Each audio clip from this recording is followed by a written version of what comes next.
La OMS, la Organización Mundial de la Salud, habló de infodemia. Es un tema, es una epidemia agregada a la pandemia que ya tenemos. Es la cantidad de información falsa que está circulando en Internet en relación al coronavirus.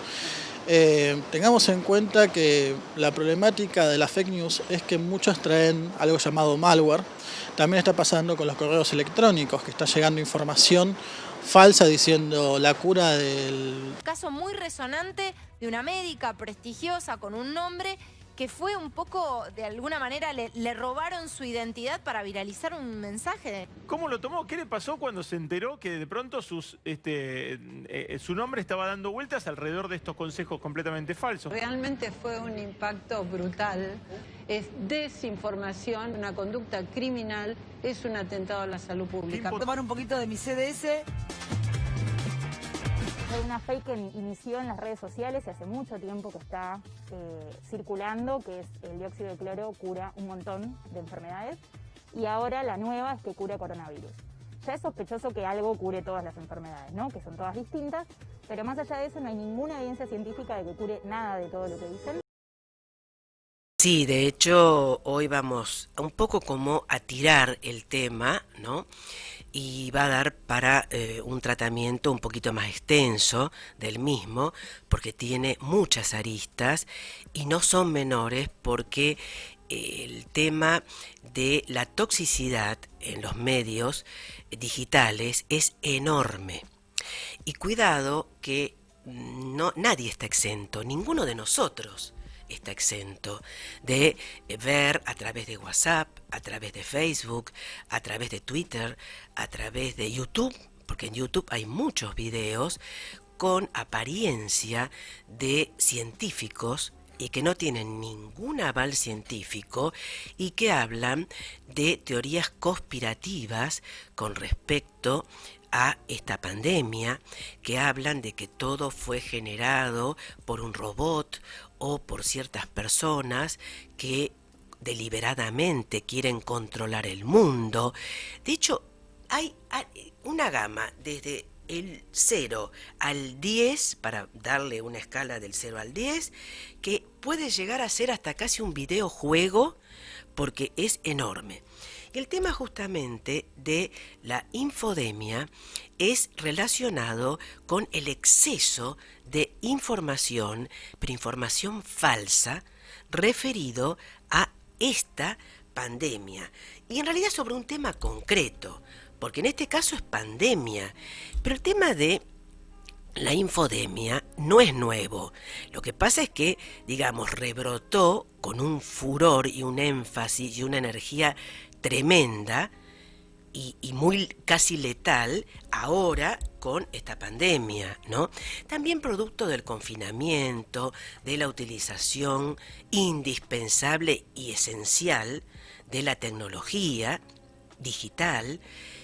Y bueno, de esta manera mucho se habla de la nueva normalidad, y yo diría nueva realidad, que va a pasar un tiempo. No sé si volveremos a la vida que teníamos un tiempo atrás, porque de hecho, tanto en el trabajo, en las relaciones familiares, en las relaciones sociales, en general, en toda nuestra forma de actuar, de comunicarnos, la tecnología digital se ha hecho casi indispensable.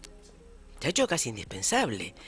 Y si no, somos prácticamente ignorantes, analfabetos, porque ya prácticamente quien no conoce una herramienta que no la consideramos tan indispensable como un teléfono celular, una computadora, sobre todo las personas de ya cierta edad, ahora han necesitado hacerlo, porque si no, viene un efecto que es peor, que te terminan desplazando y discriminando, porque cuidado, el tema también se relacionan todos estos temas, porque el exceso de información, es decir, la infointoxicación, que también existe, porque vemos muchas personas que a veces están con 2 o 3 teléfonos, con 2 o 3 computadoras de escritorio y están permanentemente conectados, o leyendo noticias, o mensajes, exacto, por mensajes por WhatsApp, casi ni durmiendo, y esto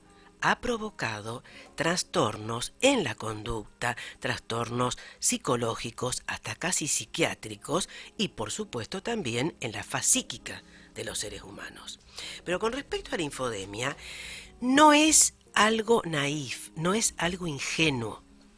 Hay personas que directamente encargan, y esa parte es la más peligrosa, a un grupo, no de robots, porque está la parte robótica y la parte de seres humanos, de grupos de seres humanos a los que se adiestra, pero no estoy hablando de teorías conspirativas, cuidado, se adiestra, exacto, que trabajan trolls, y que trabajan y largan en cierto momento información que llega en minutos, en segundos, a miles de millones de personas.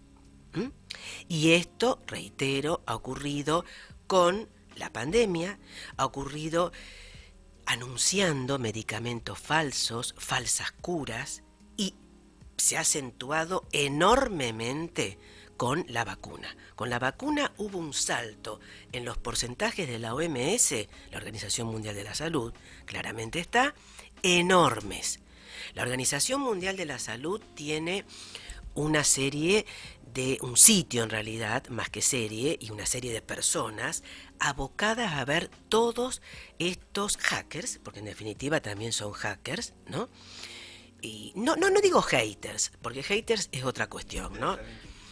Claro, y es otra cuestión, ya es un tema como más personalizado hacia una persona. Pero el tema de la infodemia es generar rumores, desinformación, que se comente. Entonces, todo esto, ¿qué es el efecto que provoca en la mayoría de nosotros, de las personas?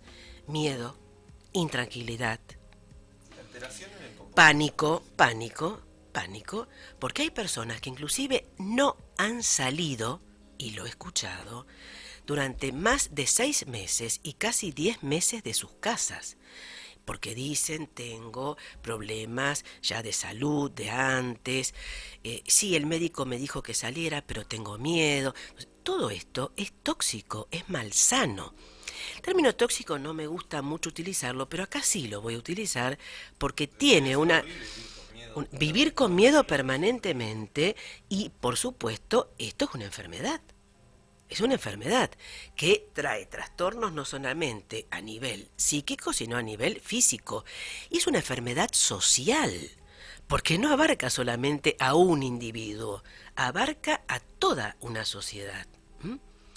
Entonces, estamos viviendo una época que ya en la década de los 70, un escritor que fue autor de muchos bestsellers, y era un poco como una visión futurista,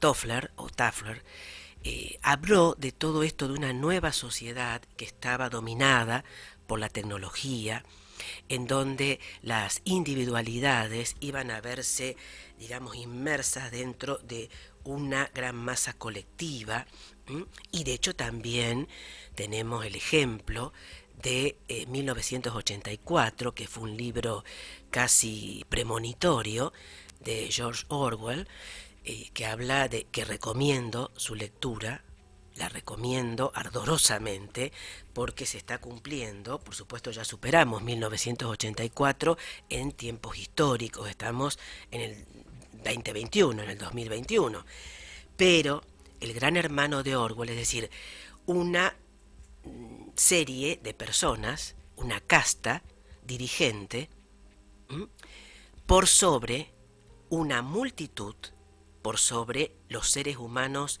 individuales que eran esclavos, es decir, como una involución histórica a tiempos muy remotos en donde existían los elegidos y las elegidas, la casta de los superiores, sobre todo por los medios de la información. Ahí está el punto, los medios de la información, y por otro lado, los cada vez más ignorantes, más desinformados, que eran los esclavos y las esclavas, que servían a la casta de los dirigentes. Y esto puede llegar a cumplirse en un futuro no muy lejano. No quiero ponerme tampoco apocalíptica, ni mucho menos, ¿no? Se debe estar, eso sí. Informados sí, pero no intoxicados intoxicados de la información. No lean diarios, no lean .com de noticias, obviamente. Sí lean, chequen la fuente. Exacto, que no es tan fácil tampoco. Está muy bien lo que vos decís, pero muchas veces hay que rastrear, porque se va borrando la información. Absolutamente, absolutamente. Un diario convencional, un diario popular no te asegura que no es una fake news. Entonces se debería buscar alguna manera de penalizar, más en estos tiempos, a los diarios que ya son diarios registrados, que lanzan fake news. Sí, se debería. También, bueno, está obviamente que está el límite en paralelo a la libertad de expresión, entonces es muy difícil siempre. El tema de la libertad de información y de expresión. Pero bueno, habría que buscar un punto medio, y es muy importante lo que estás diciendo, Renzo, porque hay todo un vacío jurídico con respecto a esto. Es decir, que la tecnología digital ha avanzado a pasos agigantados, porque está en su propia esencia avanzar así. Lo de hace 3 meses o 6 meses ya caduca, porque estas mega empresas que han ganado millones y billones de dólares a través o consecuencia de esta pandemia, porque no se han empobrecido, todo lo contrario, han ganado muchísimo, y ya generan nuevos aparatos, digamos, ¿no? Trump, él se expresaba mucho por Twitter. Sí, que de hecho Twitter, sí, Facebook también. Está poniendo mucho empeño Facebook está poniendo muchas más trabas, sí. En desarticular la fake news. El problema es que es muy difícil y dice, bueno, también hay responsabilidad del usuario. Ustedes también chequen fuentes. Eso es lo que le dice. Sí, bueno, pero hay políticas de privacidad. Fake news, pero sí. Ustedes chequen fuente de qué noticia leen, porque saben la alteración en los comportamientos de la sociedad que generan la fake news, ¿saben? Es un tema que realmente merece, como dije al comienzo de esta columna, que va a ser más breve, un análisis, y lo vamos a hacer un poco más minucioso. Esto es un poco tirar el tema, ¿no? Tirar el tema, pero no tirarlo así al voleo, como quien diría, sino hablar de un tema que merece respeto, merece que se lo trate de una manera seria y sobre todo con un enfoque jurídico. Ver qué penalidades a nivel global, de hecho existen, sí, las políticas de privacidad, pero cuidado. Ya estas políticas de privacidad han sido superadas por la infodemia y la fake news y demás. Absolutamente superadas. Esto lo puedo afirmar con pleno conocimiento de causa porque conozco el derecho informático, conozco de lo que tratan las políticas de privacidad y las plataformas ya están fuera del contexto y de la enorme cantidad de información que segundo a segundo las está arrasando y es como un tsunami. Esenciales, sí. Y pasaron a ser los alternativos, los otros. Exactamente. Como tradicionales. Exactamente. Pero, bueno, por estos medios, justamente los medios digitales, se divulga muchísima información falsa y la información falsa relacionada a la pandemia se la conoce como infodemia, que es de lo que vamos a hablar ahora en la columna, va de lo que va a hablar Susana más que nada. Sí, porque es un tema que tiene muchas aristas y que lo estamos padeciendo también en todo el mundo y quienes estamos en Argentina, que integramos el mundo, por supuesto, desde antes del mes de marzo del año pasado. Ya desde que comenzó esta plaga, en términos más bíblicos, ¿no? En la ciudad de Wuhan, en China, exactamente en diciembre del 2019. Ya hace un buen rato. Seguro, creo que sí. Antes de cerrar la presentación, Susana quería hablar acerca de, la verdad que las miserias de los legisladores. Sí, totalmente de acuerdo, Renzo, totalmente de acuerdo. Las miserias y la falta de dignidad. Y la palabra moral tiene ciertas implicaciones religiosas que no me agradan, pero la falta de dignidad y de respeto por el cargo y por quienes los y las eligieron para ocupar esos cargos. Durante la semana que pasó, porque fue una semana tremendamente convulsionada, no solamente en Argentina, reitero la frase que ya lo dije varias veces, en el mundo, de hecho en Estados Unidos sucedió un hecho casi inédito, que fue la literal toma del Capitolio por un grupo de simpatizantes recontraorganizados del presidente saliente, afortunadamente, Donald Trump. Era gente desde ya de la ultraderecha, porque la ultraderecha ya desde hace años está apoderándose o retomando, más que apoderándose, resurgiendo en casi todo el mundo. Claro ejemplo, Brasil, con el señor Bolsonaro, Jair Bolsonaro, ¿no? Y además también con variantes, no como Bolsonaro incuestionablemente, pero Piñera en Chile, la calle Pou en Uruguay, vuelvo a decir, muchos más atenuadas. No, y si se puede explicar por qué esto, si sabría un por qué, tal vez podría ser por una falla del progresismo. Normalmente son ciclos históricos, ¿no? Pero son realmente movimientos de ultraderecha que desde hace ya varios años, y hay un grupo de personas, entre las que me incluyo, que alertamos de esto, los movimientos neonazis, que están ahí, digamos, como escondidos, larvados, pero que abruptamente surgen, no por generación espontánea, deliberadamente. La toma del Capitolio en Estados Unidos es un tema, no por tratarse de Estados Unidos, en cualquier estado o sistema democrático.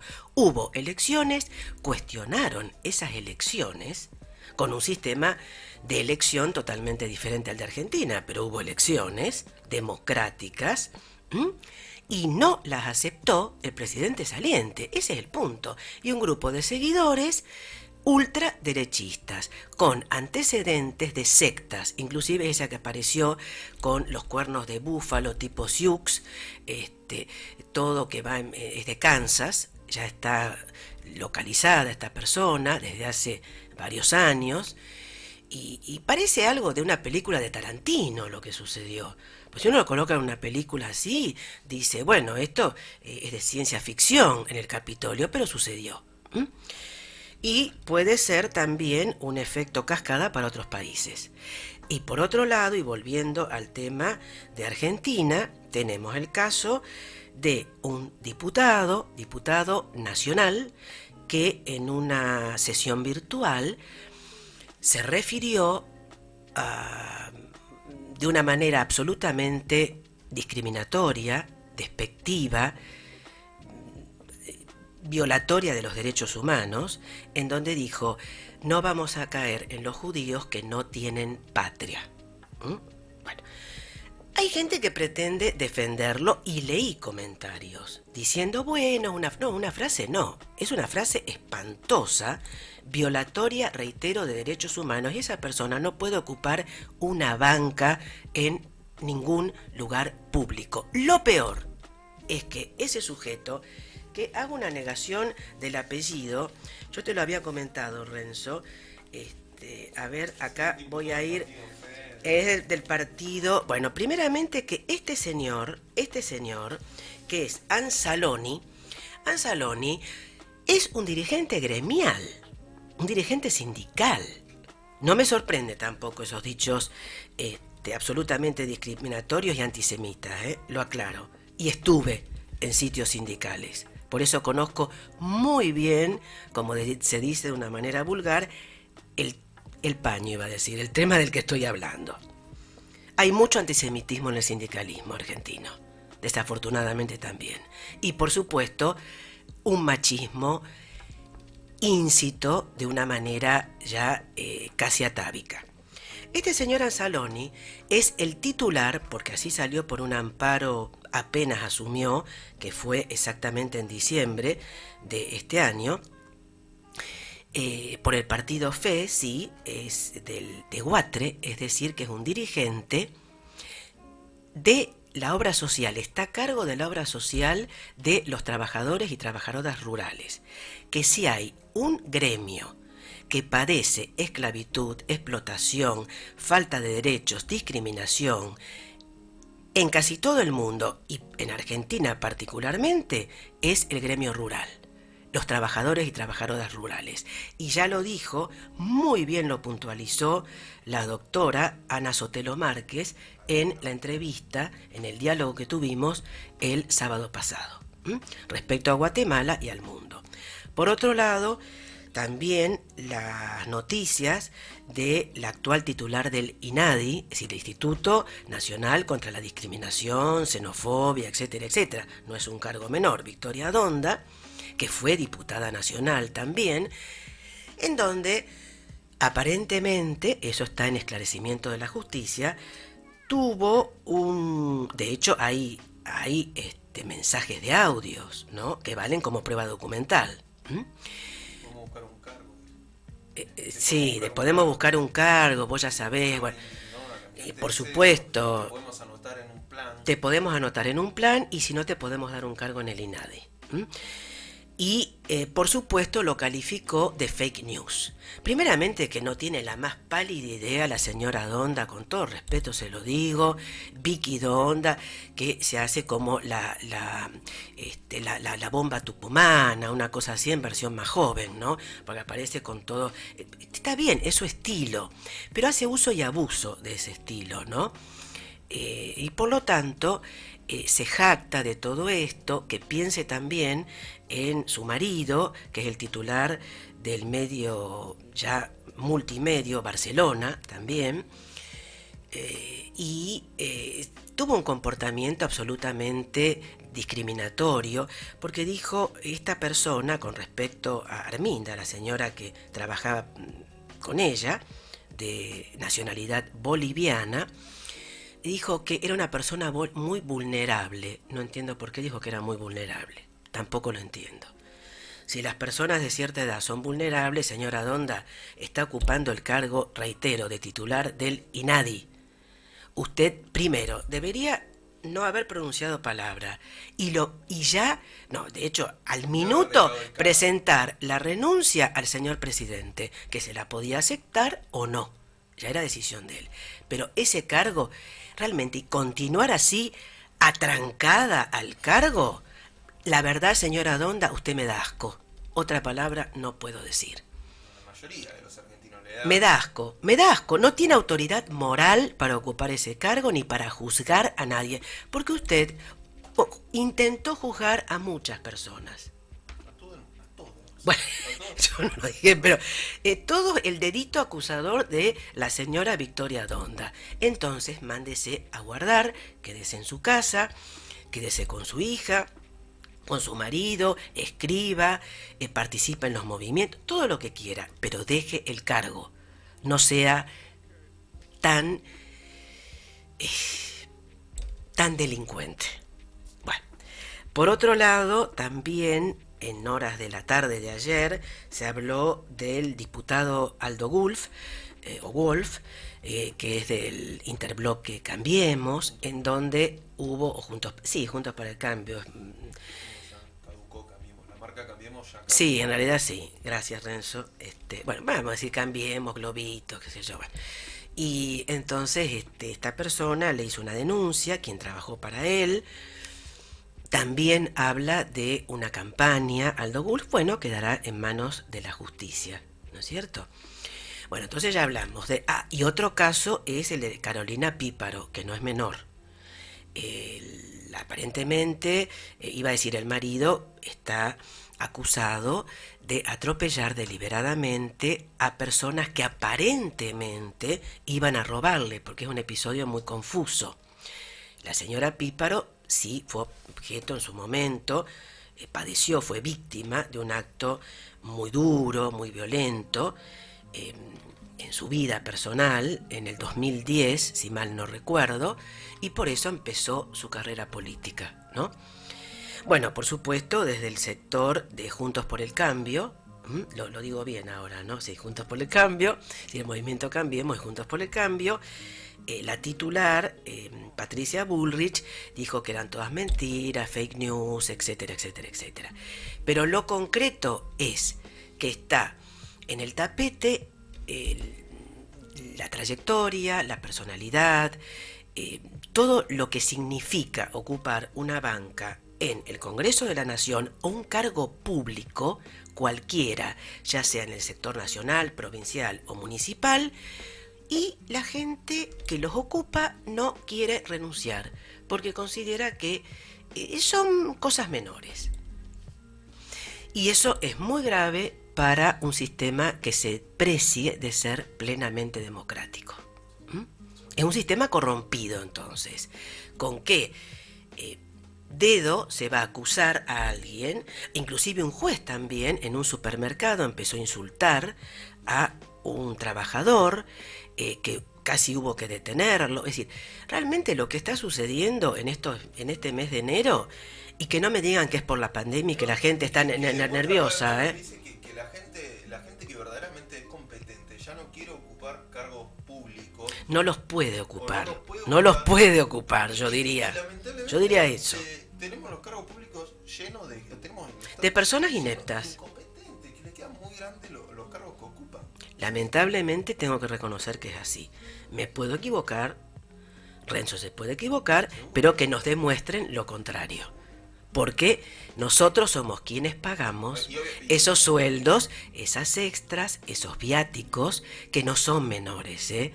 Y cuidado, porque si renuncian siguen percibiendo la jubilación, que no es menor tampoco. No es de 18.000 pesos, de 10.000 pesos, superan ampliamente los 100.000 pesos.